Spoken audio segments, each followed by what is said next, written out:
Oh, you read a bit low. Yeah. I think you can see a lot of that.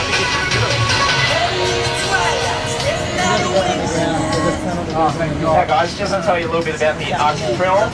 Obviously a very substantial structure. You'll also get a look out to the CBD to the right hand side now at Rival Falls.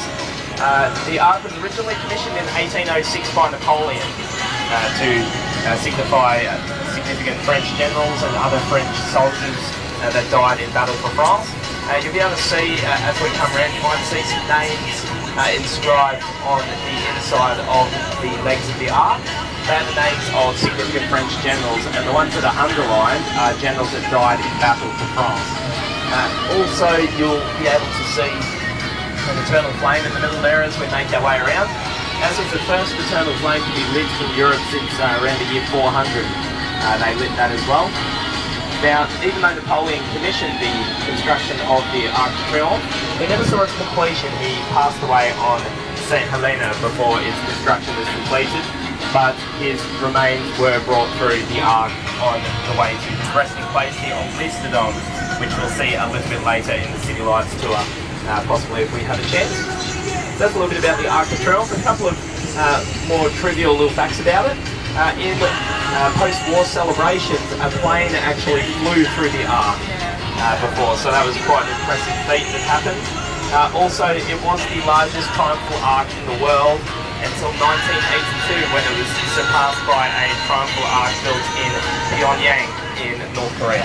So, held the title for a fair while, but not anymore, unfortunately. It's crazy.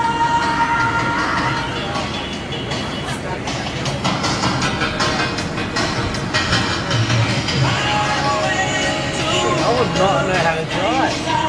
I did. It's ridiculous. Crazy, just pick up the accelerator and just go for it. And hope everyone else swings out of the way. A couple of more tragic elements to the Eiffel Tower. Unfortunately, like a lot of significant tall structures around the world, it has become a site for suicides. That is why they do have a lot of the safety netting these days, so they've really managed to cull that down. There's an interesting little story about someone that tried to jump off the Eiffel Tower. She landed supposedly on a man's car, didn't end up dying, and ended up marrying the man. So that's turning your frown upside down if there's been a case of one. So it's nice that sometimes these things turn out well. There's also a Michelin star rated restaurant up in the Eiffel Tower as well that you can go to if you fancy a bite to eat for a pretty penny. And the leg you can see, the far left leg from where we are now that you can see, that's where the meeting point will be for the Fat Tire bike tour as well. So